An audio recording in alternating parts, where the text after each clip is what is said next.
Sí, a ustedes les toca pues investigar los demás, ¿verdad? La tarea, ¿verdad? Sí, de tarea, ¿verdad?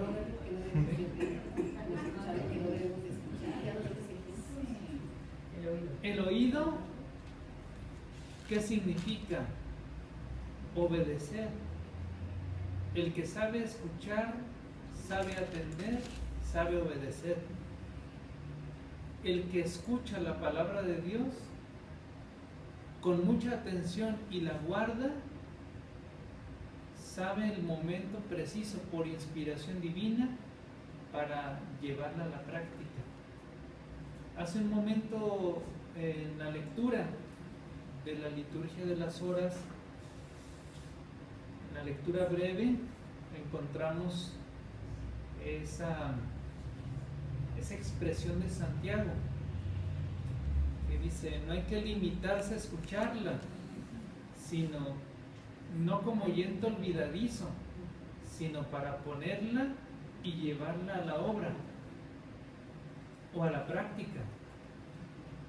Eso significa el sentido del oído interior, es decir, el que sabe obedecer. Y en la medida en que cada uno de los sentidos se dirige hacia el fin que le es propio, se va perfeccionando. Así como cuando iniciamos a practicar un instrumento, en primer lugar, no percibimos con claridad la distinción entre un tono y otro tono.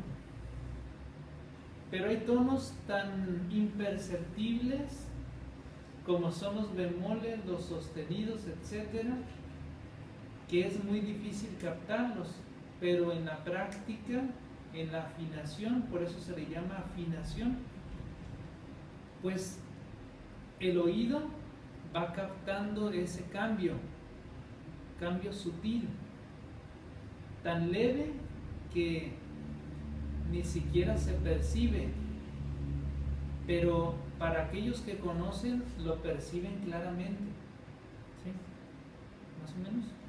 ¿Queda claro? Así también en la palabra de Dios, cuando el oído está bien afinado, sabes lo que tienes que hacer, sabes con mucha claridad qué diferencia hay entre una palabra y otra. Conoces de tal manera la escritura que sabes cuándo esa escritura no está inspirada, cuándo se le cambió algo, cuándo se le quitó, se le añadió. Pero bueno, eso no es el fin, ¿no? Sino el fin de la palabra de Dios es crear corazones buenos. No significa la palabra de Dios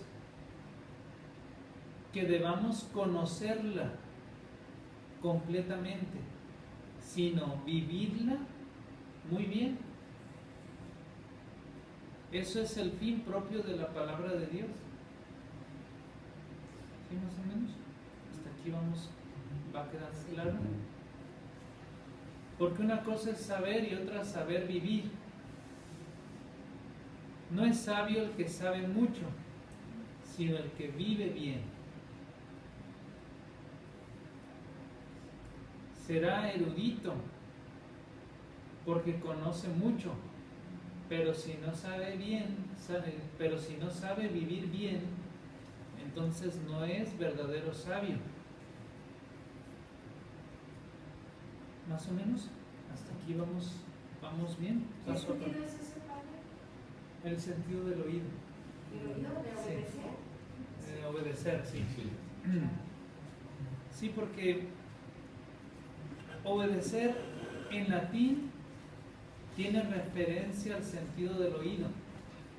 Es una palabra compuesta. ¿Quieren cerrarlo? ¿Sí está cerrado, Chayito? No, mejor ciérrale para que no se vaya por ahí a meter a alguien que no oigamos.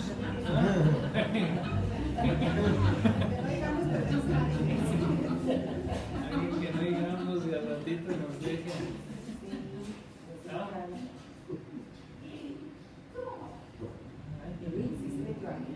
Como que sí se metió alguien, ¿no?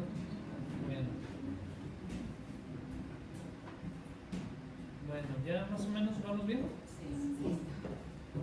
Bien. Padre Macho, Sí, bien.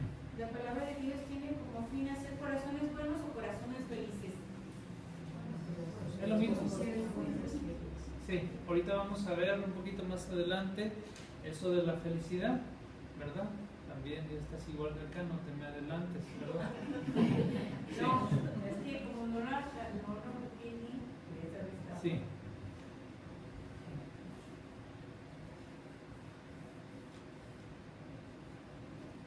Y como la bondad te proyecta con rectitud hacia la eternidad, eso significa que en la eternidad serás permanentemente feliz, pleno, lleno, colmado y rebosante.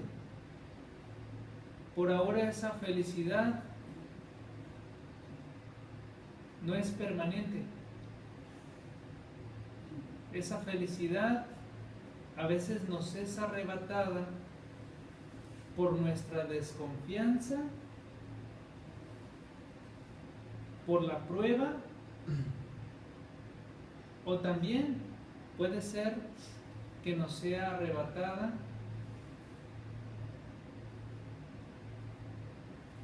por nuestro deseo de querer más, de estar insatisfechos con lo que tenemos. Pero en sí, nosotros estamos creados para gozar y gustar de Dios.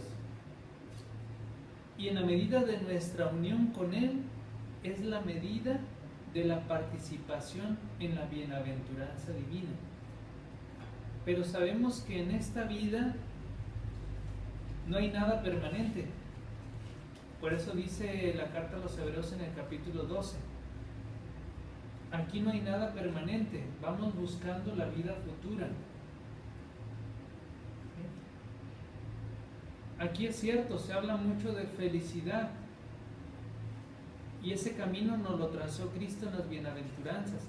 En el capítulo 5 de Mateo dice: bienaventurados los pobres de espíritu.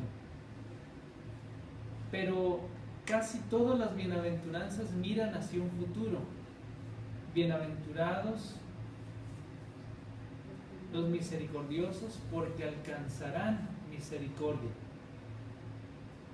Bienaventurados los pacíficos, porque serán llamados hijos de Dios.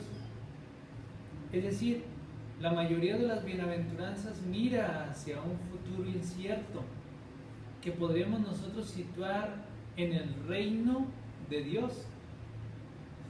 Ahí ya todo será permanente y nadie podrá arrebatarnos lo que Dios nos ha concedido. Aquí sí podemos perderlo, y sí podemos perder nuestra paz, nuestra felicidad, nuestra plenitud, por todo lo que nos rodea, por los acontecimientos, etcétera, cuando nosotros no estamos bien afianzados en Dios, cuando vacilamos, ¿sí? Cuando somos indecisos, cuando surgen muchas dudas en nuestro interior, que a veces Dios permite para nuestra purificación. ¿Más o menos? ¿Queda claro? ¿Hasta aquí vamos bien? ¿Sí, más o menos? Y aquí hablé precisamente de algunos temas que nos proyectan hacia Dios, como es el tema de la paz, como es el tema de la felicidad, del gozo y de la alegría. Si se fijan, muchos de estos temas los encontramos en los frutos del Espíritu Santo: alegría, caridad, paz, gozo, paciencia, benignidad, etc. Pero los frutos del Espíritu son solo primicias de la participación de Dios en el cielo. ¿Qué significa primicias? Son como que Dios te da a gustar probaditas de lo celestial. Es decir, no hay permanencia aquí en lo celestial, por lo tanto es un combate, una lucha. Aquí Dios te va dando como muestras, prendas, garantías de lo que allá te dará. Pero aquí es ese combate. Dice San Pablo que nuestra vida se parece a esa milicia, o también lo presenta en el ejemplo de los atletas, que todos luchan para conseguir una corona que se marchita, pero nosotros una que no se marchita. Entonces Dios nos dio esta vida para luchar con todo lo que tenemos para alcanzar la otra. ¿Cuánto durará nuestra vida aquí en la tierra? No lo sabemos. Puede ser muchos años, pocos años, pero aun cuando sean muchísimos años, son muy pocos a comparación de la eternidad. Todo lo que tenemos aquí es para que nosotros consigamos lo de allá. Por eso, como estamos de paso y somos peregrinos, dicen, no hay que poner el corazón en lo que pasa, porque solo estamos de paso, solo somos peregrinos, y el peregrino siempre mira hacia el lugar donde va a terminar su peregrinación, en el santuario, en la basílica donde se dirige, ¿sí? Ese es el sentido de las peregrinaciones, ¿sí? Recordar continuamente que nosotros estamos de paso y que llegará un momento en que nos estacionemos ya. Puede ser para la vida, puede ser para la condenación, pero solamente tenemos esta vida para conseguir lo que queramos. Dice el libro del Deuteronomio, hoy pongo ante ti la vida o la muerte, la luz o la oscuridad. ¿Por qué te decides? Más o menos. Si hasta aquí vamos bien o no. ¿Sí? Bien, pues ahí la llevamos poco a poco, ¿no? Ya nos vemos.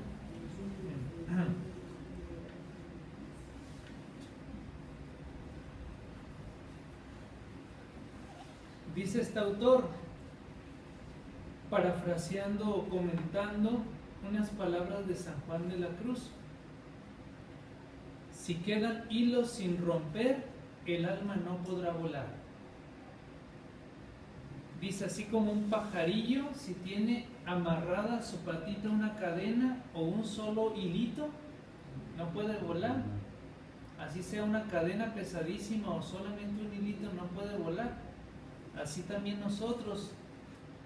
¿Por qué le cuesta al alma humana dejar este mundo y sufre tanto por ello y le tiene tanto miedo a la muerte? Por esa razón, por sus profundos apegos, porque tiene el alma pegada al piso. Entonces, cuando pensamos en ese tema nos da mucho miedo, nos da mucha tristeza, y es natural, es propio del ser humano.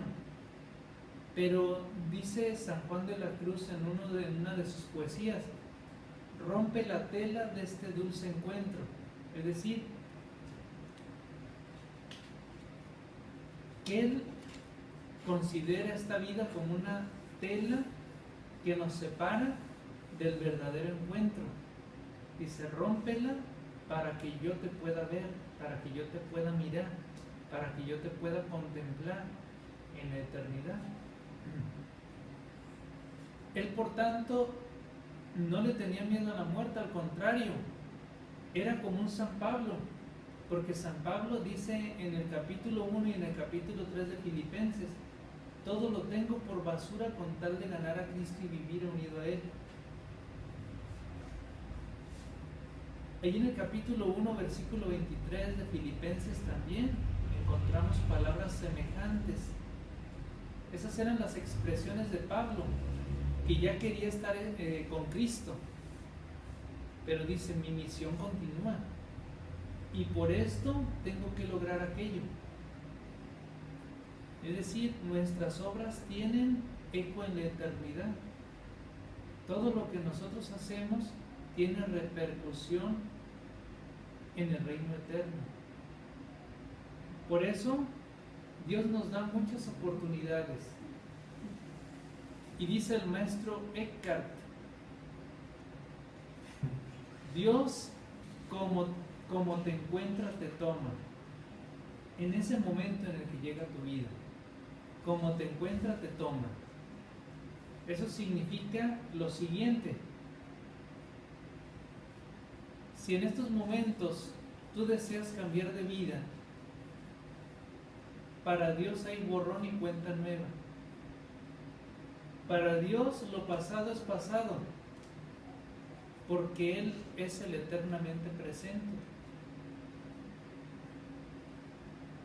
Y para nosotros nos conforta y nos consuela eso, porque en estos momentos, por más lejos que hayas estado de Dios, Él sí te llama y tú escuchas y respondes.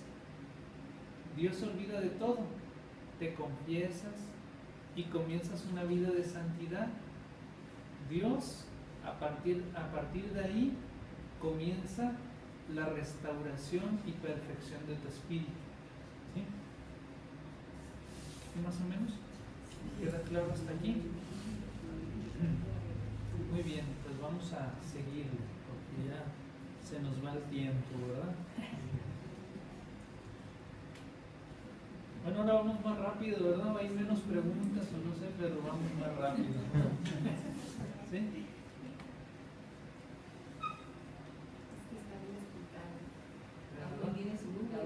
Ahí va explicándose la cuestión, ¿verdad? Bueno. En el taller del espíritu, dejar que nos labre y nos dé forma hasta hermosearnos. Nosotros estamos como en el taller del espíritu. Ahí en el taller se repara lo que necesita restauración. ¿Y de qué manera interviene el espíritu para restaurarnos, renovarnos y transformarnos? Dice San Juan de la Cruz en 2 de sus libros, donde nos presenta el modo para vaciarnos, purificarnos y limpiarnos, como son en la noche oscura y en la subida al Monte Carmelo. En esos 2 libros vienen a ser la parte de un todo, porque en estos 2 libros nos presenta el modo para purificarnos, limpiarnos, lavarnos, ¿sí? Y en ellos nos dirá que para purificarnos Dios interviene en favor nuestro, pero necesita nuestra ayuda y cooperación.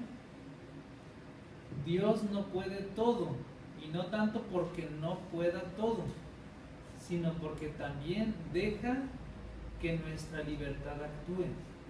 Dios es el Todopoderoso y Él lo puede todo, pero nosotros le ponemos límites a su actuar cuando nosotros no queremos, cuando solamente le decimos sí de labios hacia afuera, pero en el fondo le ponemos mucha resistencia, mucha oposición, ¿sí? Entonces, ¿de qué manera nosotros podemos dejar que Dios haga su obra?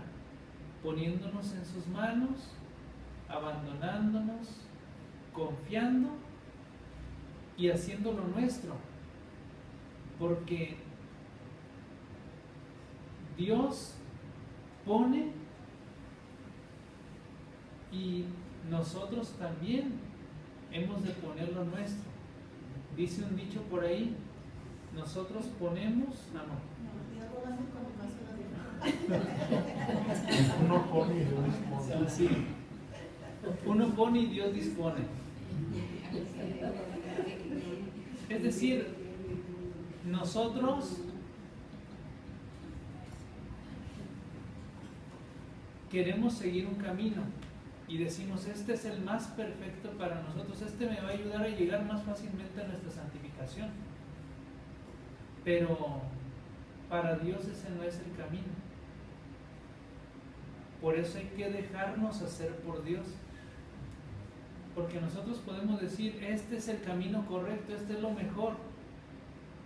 Pero Dios a veces nos muestra otros caminos que son mucho más difíciles, pero te purifican en mayor medida y amplían más tu espíritu. Por eso hay cuestiones que nosotros no prevemos y que suceden. Dios las permite o Dios las pone para purificarnos, labrarnos, hermosearnos. San Juan de la Cruz se dio cuenta de esto y por eso a todo le decía a Dios que sí. Aún lo más difícil, lo más complicado, la persecución más cruel, él lo aceptaba con mucho amor y le decía al Señor gracias. De hecho, a sus calumniadores, a los que lo difamaron, les dio las gracias. Dijo, porque ustedes ayudaron a que mi espíritu se purificara. Nosotros al contrario, ¿verdad? ¿Qué es lo que hacemos?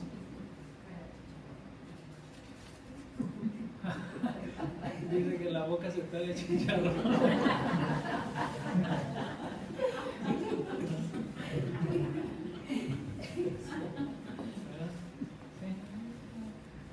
Nosotros maldecimos,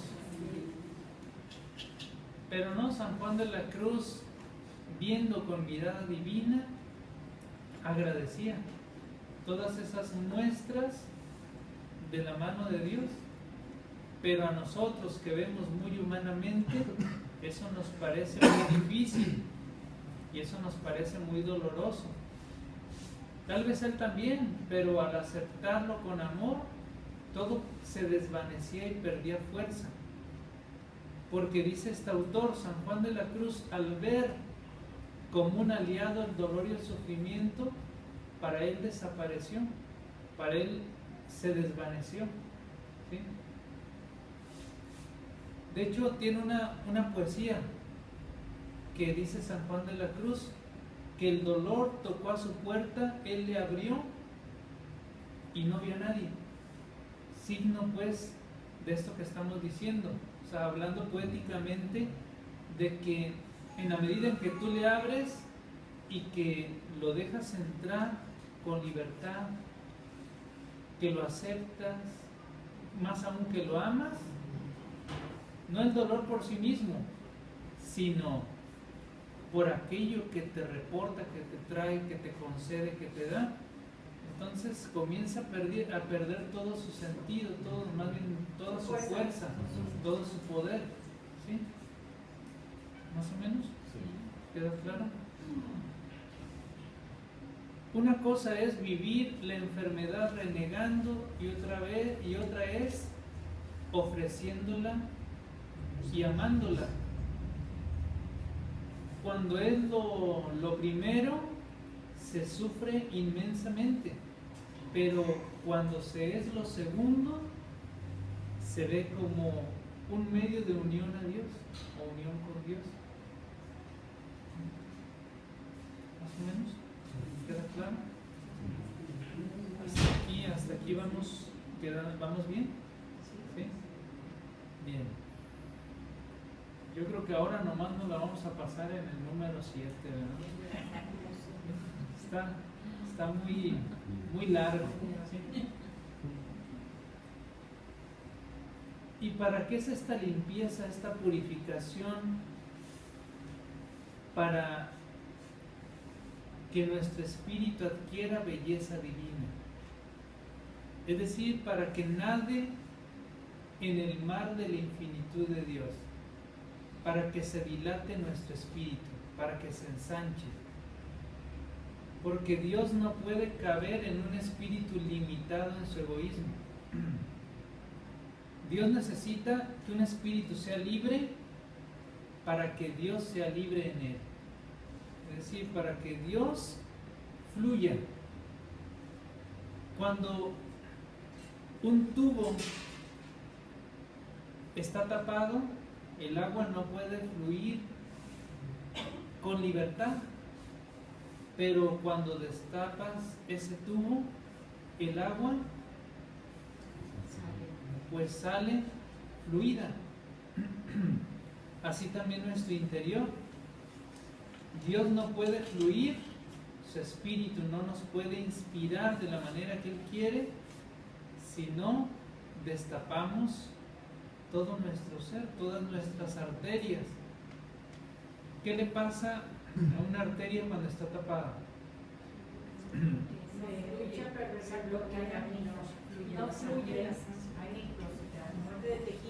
No fluye con libertad la sangre. Entonces puede haber una trombosis o puede llegar la persona hasta morir. Así también sucede en la vida del espíritu. Cuando las arterias del alma están tapadas por la basura que nosotros tenemos, entonces, o podríamos decir por la grasa que se va anidando ahí, ¿verdad?, en nuestro interior, por tantas cosas negativas que le echamos, entonces nuestra alma va muriendo, no tiene respiro. Pero a esta alma dale oración, dale contemplación, comienza a respirar, comienza a tener paz, tranquilidad, sosiego, armonía, porque eso es lo propio de Dios. Cuando un alma siente que se asfixia, dale a Dios, dale palabra de Dios, ese alimento que la va a sanar. ¿Sí? ¿Hasta aquí va bien? Más o menos. Pues, ¿qué les parece si aquí le dejamos? ¿Sí? Para ya después veremos los demás puntitos, porque ya para la siguiente vez vamos a ver la verdadera oración. ¿En qué consiste la verdadera oración para San Juan de la Cruz? ¿Sí? Bien. Vamos aquí a terminar, vamos a decir en el nombre del Padre, y del Hijo, y del Espíritu Santo. Amén.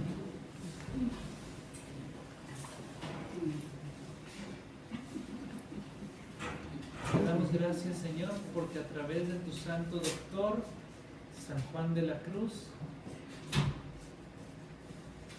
doctor místico, nos permites conocer el camino hacia la verdadera santidad. Permite que cada día podamos dejarnos limpiar por ti, hacernos como vasos nuevos, llenarnos de tu infinitud y amarte siempre para que gocemos de ti en la eternidad. Por Jesucristo nuestro Señor.